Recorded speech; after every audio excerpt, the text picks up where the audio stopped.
سب سے پہلے بسم اللہ پڑھ. ابو ہریرہ کہتے ہیں کہ رسول اللہ صلی اللہ علیہ وسلم نے فرمایا جس کا وضو نہیں اس کی نماز نہیں، اور جو شخص وضو کے شروع میں اللہ تعالیٰ کا نام نہ لے، بسم اللہ نہ پڑھے، اس کا وضو نہیں. دل میں نیت ہوگی اور بسم اللہ زبان سے جو پڑھی جائے گی اس سے وضو کا آغاز ہوگا. لیکن مشکل یہ ہو گئی ہے کہ ہمارے وضو کے مقامات غسل خانے کے اندر ہوتے ہیں، واش روم میں، ایک ہی کمرے میں ٹوائلٹ بھی، ایک ہی کمرے باتھ ٹب بھی وہیں، سنک سب کچھ وہیں، بلکہ وارڈ روم وہیں، بیڈ روم چھوٹا ہوتا ہے اور واش روم بڑا. میک اپ اور کلر کرنا ہر چیز کا اسٹیشن ایک ہی جگہ ہے. جی بک شیلف، یہ سب دیکھ کے مجھے کبھی سمجھ نہیں آتی کہ انسان کی عقل کو کیا ہو گیا.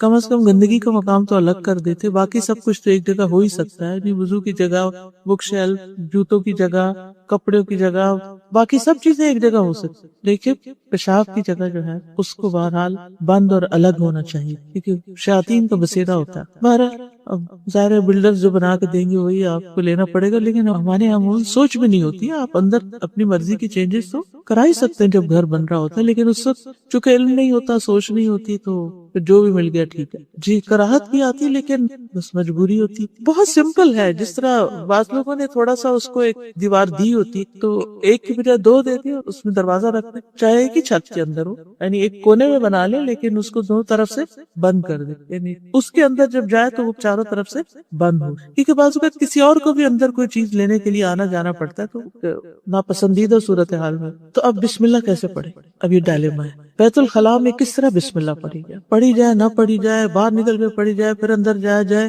کریں تو کریں کیا؟ اللہ تعالیٰ کے نام کی تعظیم کی وجہ سے قضاء حاجت کی جگہ میں اللہ تعالیٰ کا ذکر کرنا ناپسندیدہ ہے، جو کہ نجس جگہ ہے اور شیاطین کے رہنے کا ٹھکانہ ہے، شیاطین کے رہنے کا ٹھکانہ. تو اس صورت میں جب بیت الخلاء میں وضو کرنا ہو تو انسان داخل ہونے سے پہلے ہی بسم اللہ پڑھ لے. ٹھیک ہے، باہر یہ نا ابھی اسٹیپ وہیں بسم اللہ پڑھ کے اندر داخل. اور اگر بھول جائے یا یہ کہ غسل خانہ بڑا ہے، کموڈ ایک طرف ہے اور صاف ہے، اس پہ کوئی غلاظت بظاہر نظر نہیں آ رہی، تو ایسی صورت میں شیخ بن باز کہتے ہیں کہ اگر ضرورت پیش آ جائے تو غسل خانے میں وضو کرنے میں کوئی حرج نہیں، اور اس کیفیت میں وضو کے شروع میں بسم اللہ پڑھ لیں، دل میں پڑھ لیں. کیونکہ بعض اہل علم کے نزدیک بسم اللہ پڑھنا واجب ہے اور اکثر کے نزدیک اس کی تاکید آئی ہے. یعنی بعض نے تو یہ کہا کہ وضو ہوتا ہی نہیں اگر بسم اللہ نہیں پڑھی، لیکن تاکید تو بہرحال اس کی ہے. تو بسم اللہ پڑھنے سے کراہت ختم ہو جائے گی، کیونکہ جب بسم اللہ پڑھنے کی ضرورت ہو تو پھر کراہت دور ہو جاتا. اچھا، اور انسان کو وضو کے شروع میں بسم اللہ پڑھنے کا حکم ہے، اس لیے وہ بسم اللہ پڑھ لے اور اپنے وضو کو مکمل. جو بسم اللہ پڑھنا بھول جائے وہ کیا کرے؟ ظاہر سے یہی معلوم ہوتا ہے کہ بسم اللہ پڑھنا واجب ہے، لیکن اگر بھول جائے تو پڑھنا ساقط ہے، دوبارہ وضو کی ضرورت نہیں. اگر مسلمان وضو کر لے اور بسم اللہ نہ پڑھے تو اس کا وضو درست ہوگا، لیکن اس نے خود کو اس ثواب سے محروم کر لیا جو سنت کو پورا کرنے سے ملنا تھا. اور مسلمان کے لیے زیادہ محتاط بات یہی ہے کہ وہ وضو کرتے ہوئے بسم اللہ نہ چھوڑے. ابھی ہم نے پیچھے بات کی نا کہ جو صحیح مکمل وضو کرے، تو مکمل وضو میں بسم اللہ شامل ہے، لیکن بسم اللہ ایسا رکن نہیں ہے کہ اگر بھول گیا یا نہیں پڑھ سکا تو پھر اس سے وضو ہی نہیں ہوا، یہ تو نہیں ہوگا. ٹھیک ہے، اگر درمیان میں یاد آ جائے تو پھر کیا کریں؟ یعنی بعض اوقات آدھا وضو ہو گیا، اب بسم اللہ یاد آ گئی، اوہ بسم اللہ نہیں پڑھی، اب کیا کریں؟ پڑھ لیں. شیخ بن باز کہتے ہیں اگرچہ وہ غسل خانے میں بھی ہو تو ان حدیث پر عمل کرتے ہوئے بسم اللہ پڑھ لے. اگر غسل خانے سے باہر نکل کر وضو کرنا ممکن ہو تو ایسا ہی کرے، کچن میں کر لیں، اور پھر اس میں کوئی رکاوٹ نہیں کہ وہ وضو کرتے ہوئے بسم اللہ پڑھ لے، یعنی بیچ میں بھی پڑھ سکتا ہے. اور اگر وہ غسل خانے میں ہو اور اللہ کا ذکر کر لے تو یہ حرام نہیں ہے، لیکن بعض اہل علم کے نزدیک مکروہ ہے ایسا کرنا، کیونکہ اللہ کے نام کی عظمت کے خلاف کہ گندی جگہ پر اس کا نام لیا جائے. لیکن اگر ضرورت پیش آ جائے تو مکروہ ہونا ختم ہو جائے، جیسے کہ وضو کی ابتدا میں بسم اللہ پڑھ. اگر کوئی بسم اللہ پڑھنا ہی بھول جائے یا اسے مسئلے کا علم ہی نہ ہو تو اس میں کوئی حرج نہیں، اس کا وضو صحیح ہوگا، لیکن جان بوجھ کے ایسا نہیں کرنا چاہیے کہ ضرورت نہیں ہے، کیا فرق پڑتا ہے، یہ نہیں ہونا چاہیے. بلکہ غسل خانے میں ہونے کے باوجود بھی وضو کے شروع میں بسم اللہ پڑھ لینی چاہیے، کیونکہ بسم اللہ کی بہت شدید ضرورت ہے. اب آپ دیکھیے کہ وضو میں سب سے پہلا کام کیا ہے؟ بسم اللہ. کب پڑھتے ہیں یہ بسم اللہ؟ وضو کے شروع میں. اگر وضو کی جگہ ٹوائلٹ کے اندر ہی ہے، ایک ہی روم میں ہے، تو اس صورت میں بسم اللہ کہاں پڑھی جائے؟ باہر پڑھ کے اندر داخل ہوا جائے. یعنی بے شک آپ نے پہلے یعنی کہ ٹوائلٹ استعمال کرنا ہے، بسم اللہ پڑھ کے اندر داخل ہو جائے اس نیت سے کہ میں نے وضو بھی کرنا ہے، اور پھر ٹوائلٹ استعمال کر کے پھر آپ وضو کر لیں. اگر باہر سے پڑھنا بھول گیا اور جب وضو کرنے لگے ہاتھوں میں پانی ڈالنے لگے تو یاد آئے تو کیا کرے؟ پڑھ لے. اگر بسم اللہ پڑھنا بھول ہی گیا سرے سے تو کیا وضو ہو گیا؟ واضح. نمبر 2، ہاتھ دھونا. ہاتھ دھونا.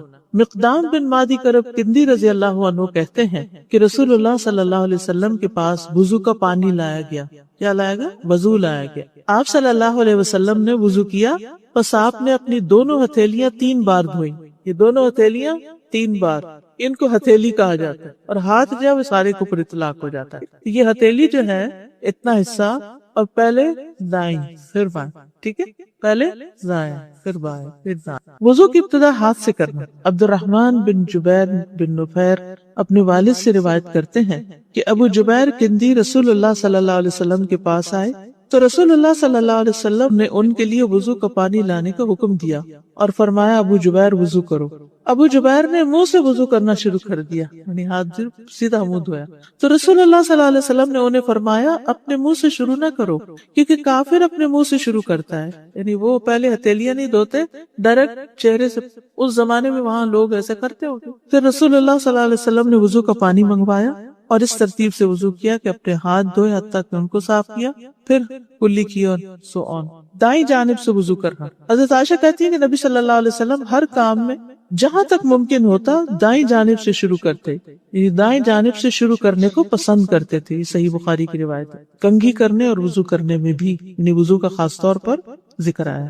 ایک اور حدیث میں ہے آپ نے فرمایا جب تم لباس پہنو اور جب تم وضو کرو تو اپنی دائیں جانب سے شروع کیا کرو. جیسے آپ نے پاجامہ پہنا ہے، جراب پہنی ہے، جوتا پہنا ہے، تو کیا کرو؟ دائیں جانب. وَإِذَا تَوَضَّأْتُمْ فَابْدَؤْا بِأَيْمَانِكُمْ، یعنی دائیں ہاتھ سے شروع کیا جائے پھر بایاں ہاتھ ہوئے. ہاتھوں کی صفائی میں مبالغے کا حکم. مبالغہ کہتے ہیں اچھی طرح، خوب. عبداللہ بن مسعود کہتے ہیں کہ رسول اللہ صلی اللہ علیہ وسلم نے فرمایا تم طہارت والے پانی کے ساتھ انگلیوں کو مبالغے کے ساتھ دھو گے ورنہ آگ انہیں خوب جلائے گی. یعنی انگلیوں کو اچھی طرح دھویا جائے، یعنی اچھی طرح ان کے اندر کے حصے بھی دھوئے جائیں تاکہ کوئی چیز اندر جمی ہوئی نہ رہ جائے. اور اب آپ دیکھیں کہ ہاسپٹل وغیرہ میں جو ہاتھ صاف کرنے یا دھونے کا طریقہ لکھا ہوتا ہے خصوصاً ڈاکٹر اور نرسز کے لیے، تو اس میں انگلیوں کے جو بیچ کے یہ جو درمیان کے حصے ہیں ان کو خاص طور پر دھونے کا طریقہ بتایا گیا کہ ان میں سے کوئی چیز بھی چھوٹے نہ. غسل البراجم کہتے ہیں اس کو، انگلیوں کے پور اور جوڑ دھونا. حضرت عائشہ کہتی ہے کہ رسول اللہ صلی اللہ علیہ وسلم نے فرمایا 10 چیزیں فطرت ہیں: مونچھیں کتروانا، داڑھی بڑھانا، مسواک کرنا، ناک میں پانی ڈالنا، ناخنوں کا کاٹنا، جوڑ دھونا، بغل کے بال اکھیڑنا، زیر ناف بال صاف کرنا، ریزر وغیرہ سے، پانی سے استنجا کرنا. براجم جو ہے یہ برجمہ کی جمع ہے. یہ انگلیوں کے پوروں میں گریں ہوتی ہیں جن میں میل جمع ہو جاتی. یہ انگلیوں کے جوڑ ہوتے ہیں جو انگلیوں کی جڑوں کے درمیان ہوتے ہیں. ٹھیک ہے، یعنی دونوں چیزیں اس میں شامل ہیں. یہ جوڑ ہے نا انگلی کا، اس کا پچھلا حصہ، اس کے اندر بھی کچھ پھنسا ہو سکتا ہے. آپ اپنے خواتین ینگ صاف ستھرے ہاتھوں کو مت دیکھیں، وہ جو مزدور کام کرتے ہیں اور جو لوگ ہینڈی مین ہوتے ہیں اور خصوصاً ہیوی ہاتھ ہوتے ہیں جن کے، اور ان کے بھاری بھاری ہاتھوں میں یہ بڑی بڑی جھریاں ہوتی ہیں اور ان کے اندر بھی کچھ نہ کچھ جمع ہو جاتا ہے. تو یعنی ہمارا دین تو سب کے لیے ہے نا. اگر آپ کے لیے مجھے تو ضرورت نہیں محسوس ہوتی، میں تو ٹھیک ہے صاف ہے تو کچھ نظر نہیں آ رہا، تو بعض اوقات آٹا لگ جاتا ہے، آٹا تو ناخنوں پر بھی لگ جاتا ہے. تو کوئی بھی چیز لگی ہو تو اس کو خوب مل کے دھونا چاہیے. انگوٹھی کی جگہ دھونا، یعنی انگوٹھی کو بھی گھما لیں. ابن سیرین وضو کرتے وقت انگوٹھی کی جگہ بھی دھویا کرتے. ٹھیک. اب یہ ہو گیا دوسرا حصہ، ہاتھ دھونا. کیسے دھوئیں گے؟ کتنی بار دھوئیں گے؟ 3 دفعہ. کون سا ہاتھ پہلے دھوئیں گے؟ دائیں جانب، پھر بایاں. کتنی دفعہ دھوئیں گے؟ 3 بار. اور پھر اس میں خاص احتیاط کریں گے، پوروں کی، جوڑوں کی، انگلیوں کے بیچ کے حصوں کی خوب مل کے دھوئیں گے تاکہ کوئی حصہ بھی ناخنوں کے آس پاس، کوئی آٹا، کوئی نیل پالش، کوئی چیز باقی نہ رہے. ٹھیک ہے، اوکے. جی استاذہ، یہ بسم اللہ کا پوچھنا تھا کہ بسم اللہ الرحمن الرحیم پورا پڑھنا ہے یا صرف بسم اللہ کہنا ہے؟ جی اچھا سوال ہے. بسم اللہ الرحمن الرحیم سارا نہیں پڑھنا، بسم اللہ کافی تھا. جب ساتھ میں ٹوائلٹ ہوتا ہے تو وضو بھی وہیں کرنا ہے اور آپ کو جو ہے وہ بھی پوری کون سی دعا پڑھ کے جاتے ہیں؟ ٹوائلٹ جانے کی دعا بسم اللہ. وہ تو اللہ میں نے وہ تو الگ دعا ہے، بسم اللہ الگ. اور جو وضو کے بعد کی دعا ہے وہ باہر نکل کے پڑھی. استاذہ میرا سوال اب آپ دیکھیں نا, اگر کہتے ہیں ایک بالش مسواک ہوتا ہے جو چھوٹا ہو جائے تو کیا پھینکتے جاؤ, اگر اتنا مہنگا ملے اور یہ ملے بھی نہ. استاذہ جیسے باتھ روم میں ہم داخل ہوتے ہیں تو یہاں پر تو ڈبلیو سے زیادہ تر سٹنگ کموڈ ہے, تو کیا اس کا ڈھکن بند کرنے سے بھی تھوڑا فاقہ جی ہوتا ہے؟ فائدہ ہوتا ہے, لیکن بعض اوقات یہ ہے کہ گھر میں صرف ہم نہیں ہوتے اور لوگ بھی ہوتے ہیں تو وہ کھلا بھی رہ سکتا ہے. استاذہ ٹوتھ برش جو ہے وہ کس حد تک اس کا مطلب نعم البدل ہے مسواک کا؟ اعلیٰ درجہ تو مسواکی کا ہے, نمبر 2 درجہ پھر ٹوتھ برش کا ہوتا ہے. اگر ٹوتھ برش کیا ہے اور وضو کر لیا تو ہاں فائدہ تو ہوگا انشاءاللہ, تو نہ ہونے سے بہتر ہے. ہاں جی, میں بعض دفعہ ایسے بھی کرتی ہوں کہ ٹوتھ برش کر کے مسواک پھر ہلکی سی مار دیتی ہوں منہ میں تاکہ سنت پوری ہو جائے. ٹھیک ہے. نیل پالش سے ناخن خشک رہ جاتے ہیں کیونکہ وہ اس پر لیئر بنا دیتی ہے. ویسے بھی لانگ ٹرم نیل پالش لگانا جو ہے نا صحت کے لیے بھی اچھا نہیں, کیونکہ ہمارے ناخن بھی سانس لیتے ہیں اور ان کا ہم سانس بند کر دیتے ہیں پینٹ کر کے ان کو. جی وضو نہیں ہوتا, بس مہینے میں 4-5 دن لگا لے. کلی کرنا اور ناک میں پانی ڈالنا. رسول اللہ صلی اللہ علیہ وسلم نے فرمایا کلی کرنا اور ناک میں پانی چڑھانا فطرت سے تعلق رکھتا ہے. یہ 2 عربی کے لفظ بھی یاد کر لیجئے, المضمضہ والاستنشاق, اور ایک استنثار بھی ہوتا ہے, یہ لکھا ہوا سامنے, مضمضہ والاستنشاق اور استنثار. ٹھیک ہے. مضمضہ کہتے ہیں کلی کرنے کو, منہ میں پانی ڈال کے اس کو باہر نکالنا. استنشاق ہوتا ہے ناک میں پانی چڑھانا, بس وہ ساتھ ہی نکل آتا ہے. لیکن استنثار ہوتا ہے پانی چڑھا کے اس کو جھاڑنا بھی, ناک جھاڑنا. ٹھیک ہے. ایک ہی چلو سے دونوں کام, پانی خود ہی کم لگے گا. ایک دفعہ پانی لیا, اسی سے کلی کی اور اسی سے ناک میں پانی چڑھا دیا, پھر دوسری دفعہ پانی لیا, اسی سے کلی, اسی سے ناک میں پانی, تیسری دفعہ پانی. ٹھیک ہے. 3 دفعہ پانی لیا جائے گا, لیکن کلی اور ناک میں دونوں میں اکٹھا ہی ایک ہی چلو سے ہو جائے گا. عبداللہ بن زید رضی اللہ عنہ سے روایت ہے, انہوں نے برتن سے اپنے دونوں ہاتھوں پہ پانی انڈیلا اور ان کو دھویا, پھر دھویا, یا یوں کہا کہ ایک ہی چلو سے کلی کی اور ناک میں پانی ڈالا, 3 بار ایسا کیا. عبد خیر کہتے ہیں میں نے علی رضی اللہ عنہ کو دیکھا کہ ایک کرسی لائی گئی, آپ اس پر بیٹھے, پھر پانی کا ایک کوزہ لایا گیا, آپ نے اپنا ہاتھ 3 بار دھویا, پھر کلی کے ساتھ ہی ناک میں بھی پانی چڑھایا, دونوں ایک چلو کے ساتھ. یہ ہے ایک طریقہ, اور اس میں جو اسناد ہیں وہ زیادہ مضبوط ہیں, اور بہتر طریقہ یہ ہے. دوسرا طریقہ دونوں کاموں کے لیے علیحدہ علیحدہ پانی لینا, پہلے 3 دفعہ کلی کرنا, پھر 3 دفعہ ناک میں پانی ڈالنا. شقیق بن سلمہ نے کہا کہ میں نے علی اور عثمان رضی اللہ عنہم کو دیکھا کہ انہوں نے اعضائے وضو کو 3 دفعہ دھویا, پھر دونوں نے فرمایا کہ نبی صلی اللہ علیہ وسلم نے اسی طرح وضو کیا تھا, اعضائے وضو کو 3 دفعہ دھویا. اور شقیق نے بیان کیا کہ ان دونوں نے کلی علیحدہ کی تھی اور ناک میں علیحدہ پانی ڈالا تھا. تو یہ طریقہ بھی غیر مسنون نہیں ہے, اگرچہ پہلا طریقہ زیادہ بہتر ہے. اس حدیث کو حافظ زبیر علی زئی نے حسن لذاتی ہی کہا ہے. علم الحدیث اگر آپ نے پڑھا ہو تو اس میں حسن اور حسن لذاتی ہی اور حسن لغیری ہی, حسن کی 2 قسمیں آتی ہیں نا. ناک میں اچھی طرح پانی چڑھانا. لقیط بن صبرہ سے روایت ہے, وہ کہتے ہیں کہ میں نے کہا اے اللہ کے رسول مجھے وضو کے بارے میں بتائیں, تو آپ نے فرمایا وضو خوب اچھی طرح کیا کرو اور انگلیوں کے درمیان خلال کیا کرو اور ناک میں خوب پانی چڑھایا کرو, سوائے اس کے کہ تم روزے سے ہو. روزے سے ہو تو پھر کیوں نہیں زیادہ ناک میں پانی چڑھانا, حلق میں چلا جائے گا, حلق سے کہاں چلا جائے گا, پیٹ میں. تو کوئی چیز جو پیٹ میں اترے اس سے روزہ خراب ہو جاتا ہے. اچھا, اب یہ جو دونوں طریقے میں نے آپ کو بتائے ہیں, کلی اور ناک میں پانی ڈالنے کے اور صاف کرنے کے, یہ اس لیے بتانا ضروری تھا کہ آپ ان میں سے جو بھی طریقہ اختیار کریں وہ آپ کی چوائس پر ہے.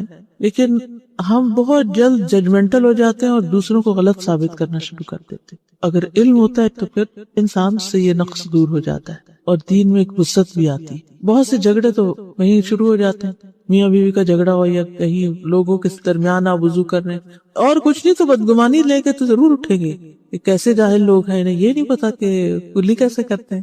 خصوصاً جب آپ حج پہ جاتے تو اس وقت تو خوب موقع ملتا ہے کیونکہ آپ بہت حد تک پرائیویسی رکھ ہی نہیں پاتے. وہاں تو وضو بھی آپ کو لوگوں کے سامنے کرنا اور نمازیں بھی لوگوں کے سامنے پڑھنی ہے. سارا وقت لوگوں کی گفتگو بھی مذہبی ہوتی ہے, تو مذہبی گفتگو میں عموماً کچھ جھگڑے والے پہلو زیادہ ہوتے ہیں.